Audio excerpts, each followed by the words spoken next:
Sobat Maestro, sesaat lagi kita akan bersama-sama mengikuti program Suara Gembala bersama Pendeta Cheng Kim Guan dari GBT Bukit Moria. Selamat mendengarkan.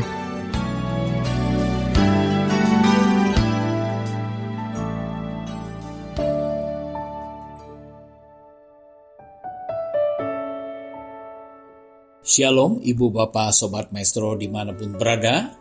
Kembali melalui Suara Gembala, saya Pendeta Cheng Kim Guan mengunjungi dan menyapa Ibu Bapak Sobat Maestro untuk kita sama-sama masuk di dalam persekutuan dengan firman Tuhan.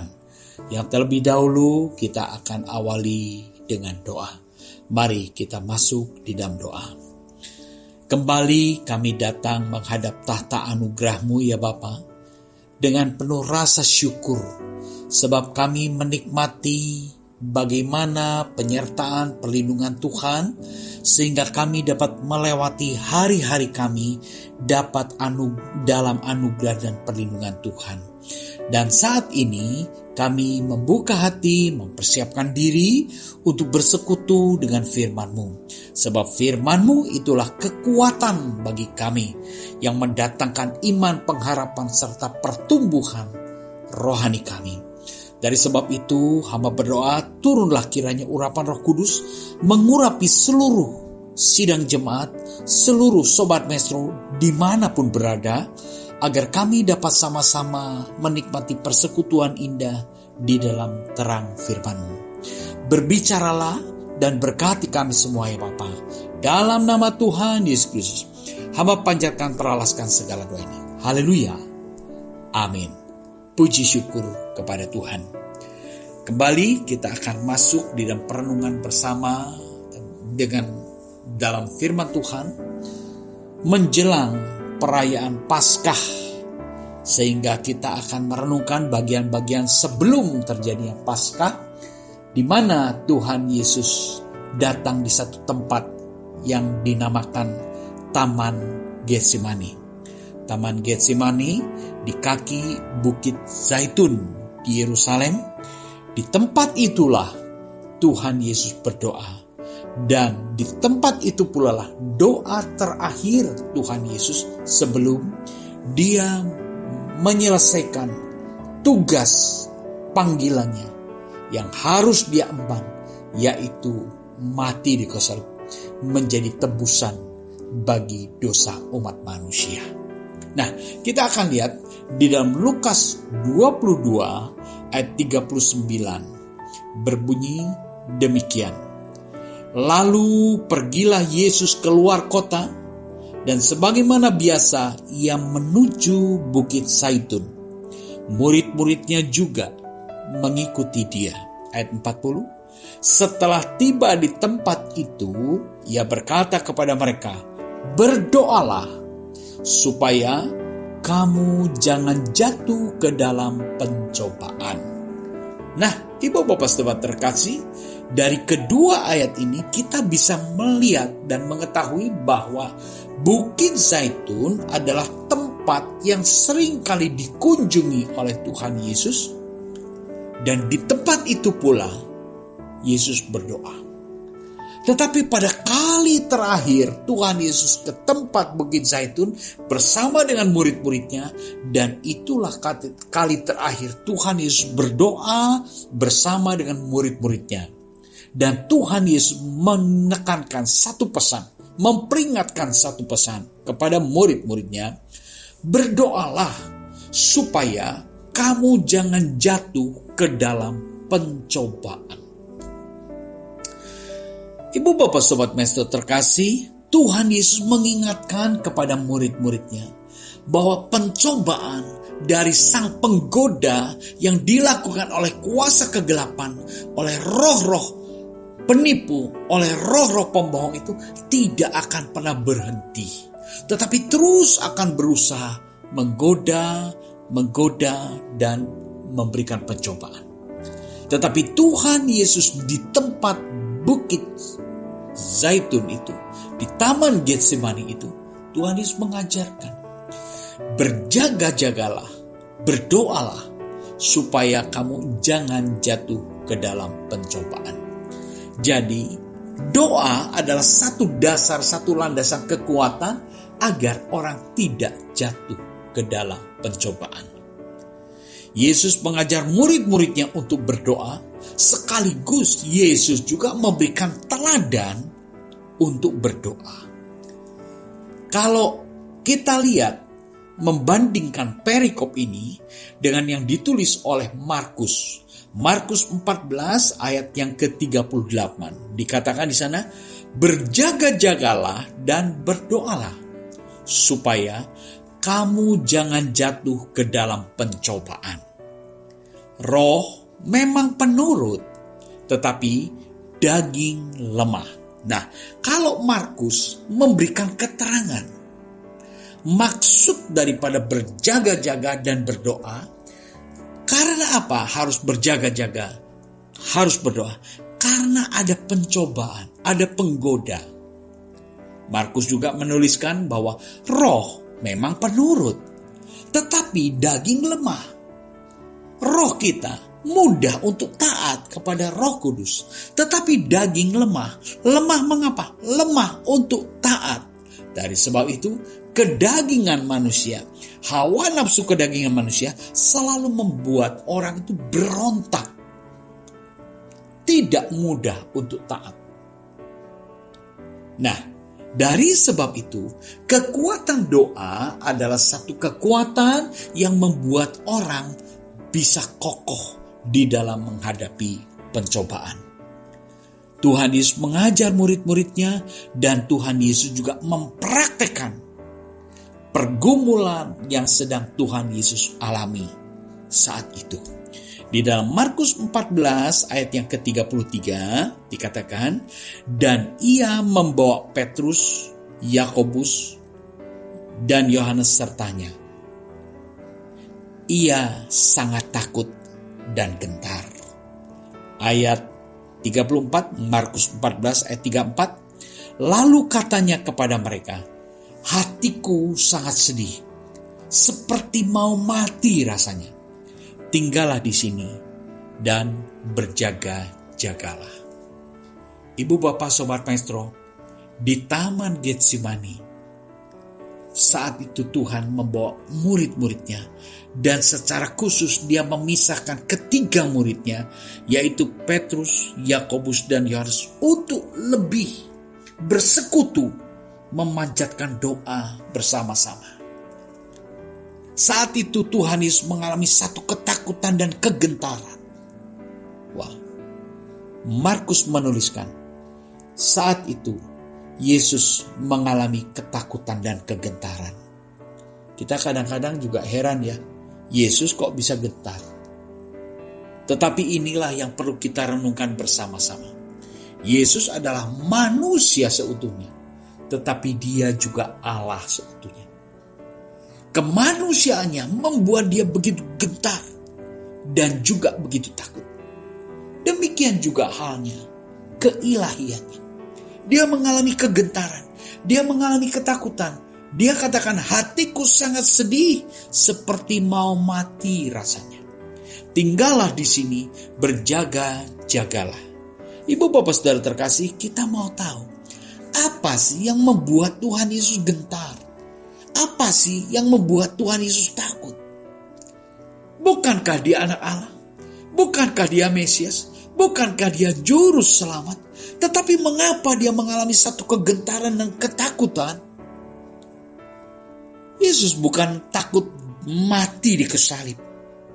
Bukan takut itu. Tetapi Yesus takut keterpisahannya dengan Allah. Karena dia tahu bahwa dia harus menjadi penebus bagi dosa umat manusia. Yesus pribadi yang tidak berdosa, tetapi dia dibuat menjadi dosa, menjadi korban penebusan bagi umat manusia yang berdosa.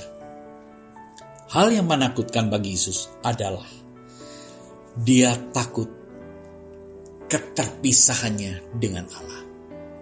Ini tampak dalam isi doanya, dalam seruan doanya. Kita lihat Di dalam Lukas 22 ayat 42, inilah isi doa daripada Tuhan Yesus. Dia katakan, "Ya Bapakku, jikalau engkau mau, ambillah cawan ini daripadaku. Tetapi bukanlah kehendakku, melainkan kehendakmu lah yang jadi." Nah, dari isi doanya ini kita bisa tahu apa yang membuat Yesus begitu gentar dan takut, yaitu cawan penderitaan. Lalu dia utarakan keinginan, kemanusiawiannya. Dia katakan, "Jikalau engkau mau ya Bapa, ambillah cawan ini daripadaku. Supaya aku tidak perlu meminum cawan penderitaan itu. Supaya aku tidak perlu mengalami penderitaan itu." Itulah keinginan kemanusiawian Yesus. Untuk apa? Terhindar dari penderitaan. Tetapi sekalipun tekanan ketakutan yang begitu amat sangat Yesus alami, dia tetap taat dan memprioritaskan agar kedaulatan Allah dinyatakan sesuai dengan kehendak dan rencananya atas pribadi Yesus. Di dalam doanya, dia katakan, "Tetapi bukanlah kehendakku, melainkan kehendakmu lah yang terjadi." Puji syukur kepada Tuhan. Cawan penderitaan, yaitu cawan keterpisahan dengan Allah.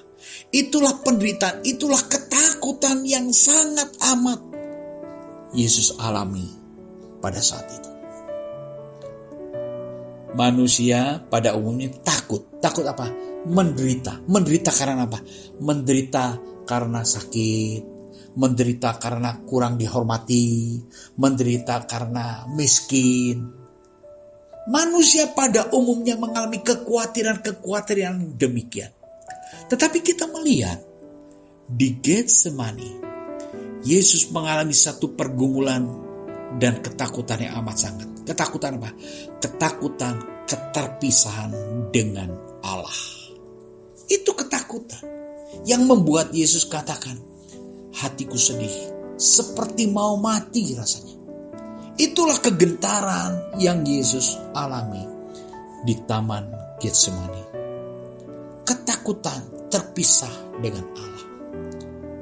Tetapi sekalipun dia mengalami ketakutan demikian, dia sanggup mengalahkan rasa takut itu dengan penyerahan. Sehingga dia katakan di dalam doanya, "Tetapi bukanlah kehendakku, melainkan kehendakmu lah ya Bapa yang terjadi." Puji syukur kepada Tuhan. Cara Yesus mengalahkan rasa takut itu dengan apa? Dengan doa penyerahan. Menyerahkan sepenuhnya ke dalam kedaulatan Allah. Itulah salah satu cara bagaimana kita dapat mengalahkan ketakutan. Mengganti ketakutan yang amat sangat itu dengan satu penyerahan yang penuh akan kedaulatan Allah. Ini yang Yesus lakukan. Sehingga peristiwa ini dapat kita renungkan bersama. Untuk apa? Maksud tujuannya? Untuk kita sama-sama belajar. Di Getsemani, di Taman Getsemani, di sana Yesus mengalami ketakutan yang amat sangat dan sekaligus dia mengalahkan rasa takut itu dengan menyerahkan sepenuhnya ke dalam kedaulatan Allah. Apa yang terjadi? Lukas 22 ayat yang ke-43. Maka seorang malaikat dari langit menampakkan diri kepadanya untuk memberi kekuatan kepadanya. Puji syukur kepada Tuhan. Doa yang berkenan, doa yang menyenangkan hati Allah ketika doa itu dipanjatkan dan permohonan-permohonan yang diutarakan itu sepenuhnya diserahkan kedaulatannya kepada keputusan Allah, kepada kehendak Allah. Sebagaimana doa yang Tuhan Yesus panjatkan. Sehingga Tuhan Yesus katakan, "Bukanlah kehendakku, melainkan kehendakmu lah yang jadi." Itu doa yang menyenangkan, itu doa penyerahan. Tanda perkenan Allah di dalam Lukas 22 ayat yang 43. Maka seorang malaikat dari langit menampakkan diri kepadanya untuk memberi kekuatan kepadanya. Seorang malaikat dari langit. Malaikat itu petugas, hamba, suruhan, utusan Allah. Ini menunjukkan bahwa Yesus berdoa kepada Allah yang tidak kelihatan, tapi Allah yang hidup. Allah yang hidup itu mendengar, merespon, menjawab, bertindak. Ketika Tuhan Yesus menyerahkan, biar kehendakmu yang jadi ya Bapa. Langsung serentak, seketika itu Allah mengirimkan utusannya, yaitu malaikat dari langit. Untuk apa? Untuk memberi kekuatan kepadanya. Puji syukur kepada Tuhan. Inilah yang perlu kita renungkan bersama-sama Ibu Bapak Saudara terkasih. Doa yang diperkenan adalah doa yang direspon Allah. Dan membuktikan Allah yang bisa merespon adalah Allah yang hidup. Allah mengirimkan malaikatnya, memberikan kekuatan. Puji syukur kepada Tuhan. Inilah kekuatan kuasa doa. Sehingga doa itu punya kekuatan. Kita renungkan peristiwa ini, membangkitkan iman pengharapan kita, agar kita tetap tekun di dalam doa. Saat kita menghadapi tekanan, saat kita menghadapi kegentaran, saat kita menghadapi kekhawatiran yang amat sangat, seolah-olah masalah begitu besar, sehingga kita dapat merasakan seperti tidak ada harapan, seperti mau mati rasanya. Tuhan mengajar kepada ketiga muridnya secara khusus, Petrus, Yohanes, dan Yakobus, untuk tetap berjaga-jaga dan berdoa agar tidak jatuh dalam pencobaan. Saat itu malaikat dari langit turun memberi kekuatan. Kedagingan Yesus ditopang malaikat. Dari sebab itu, di dalam Markus tadi dikatakan, roh penurun, daging lemah. Dari sebab itu kelemahan kedagingan ini harus dikalahkan oleh kekuatan roh. Malaikat Tuhan turun, memberikan kekuatan kepada Yesus. Untuk apa? Mengalahkan kedagingan, mengalahkan kemanusiawiannya, dan mengabarkan rohnya sehingga makin menyala-nyala.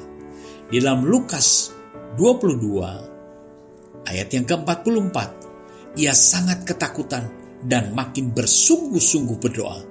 Peluhnya menjadi seperti titik-titik darah yang bertetesan ke tanah. Puji syukur pada Tuhan. Ketika Tuhan mendapat topangan daripada Roh Kudus melalui malaikatnya, Lukas menuliskan bahwa peluhnya menjadi titik-titik darah yang bertetesan ke tanah. Ia makin sungguh-sungguh lagi berdoa. Puji syukur pada Tuhan. Doa yang penuh semangat. Doa yang penuh dengan roh yang menyala-nyala. Kapan? Ketika Tuhan mengirimkan penolong.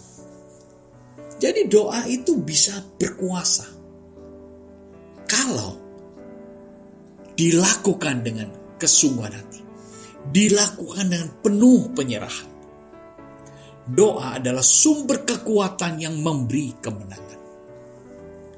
Kita lihat di dalam Lukas 22 ayat yang ke-45, dikatakan di sana, lalu ia bangkit dari doanya dan kembali kepada murid-muridnya.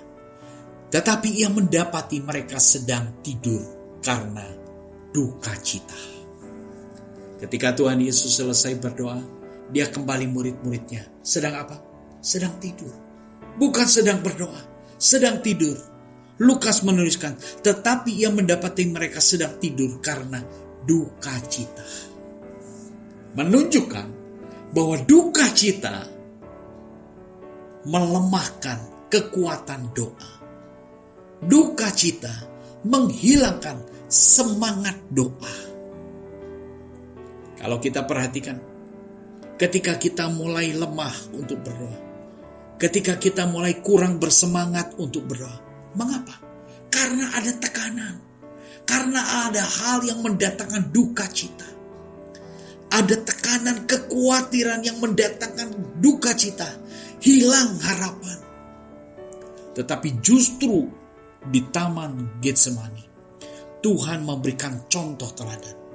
Ketika dia mengalami duka cita, ketika dia mengalami sedih hatinya, rasanya mau mati, tidak ada jalan keluar. Apa yang Yesus lakukan? Yesus ajarkan kepada murid-muridnya, berjaga-jaga dan berdoa.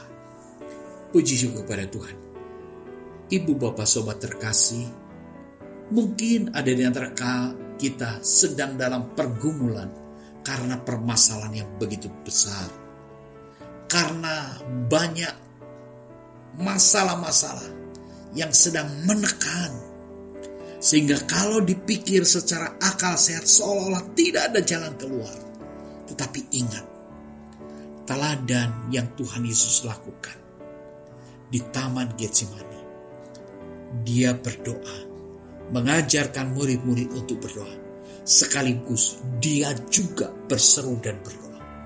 Inilah doa terakhir sebelum Tuhan Yesus ditangkap dan disalibkan. Doa adalah kekuatan yang memberi kemenangan. Tetapi duka cita melemahkan dan menghilangkan semangat untuk berdoa.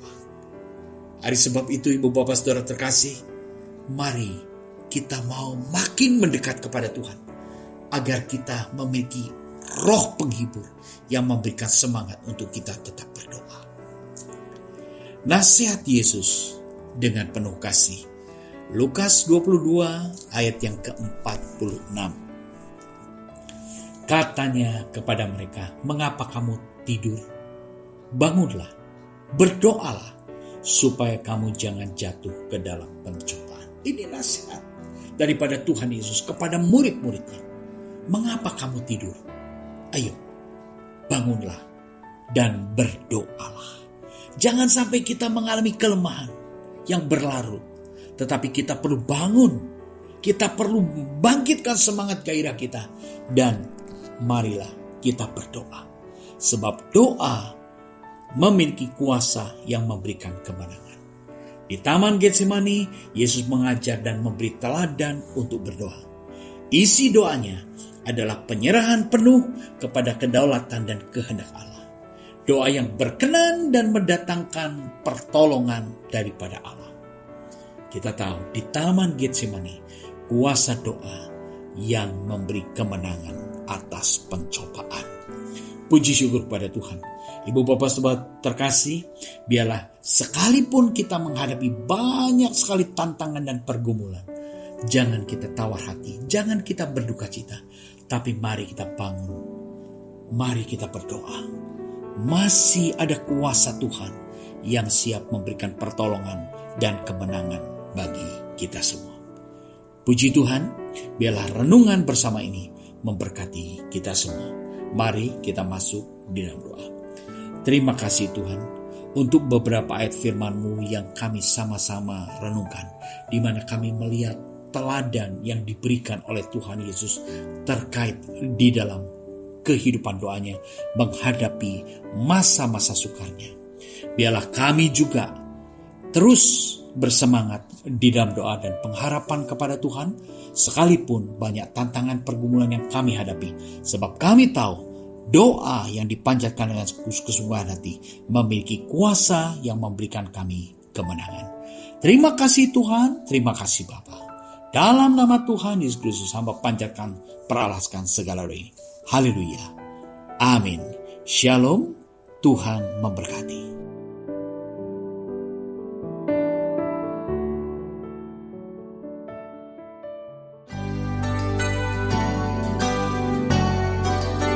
Sobat Maestro, Anda baru saja mendengarkan program Suara Gembala bersama Pendeta Cheng Kim Guan dari GBT Bukit Moria. Dengan tempat ibadah Jalan Bojong Raya Komplek Permata Indah, Blok J nomor 24 Bandung. Phone 0822 1614 3298. Terima kasih atas kebersamaan Anda. Tuhan Yesus memberkati.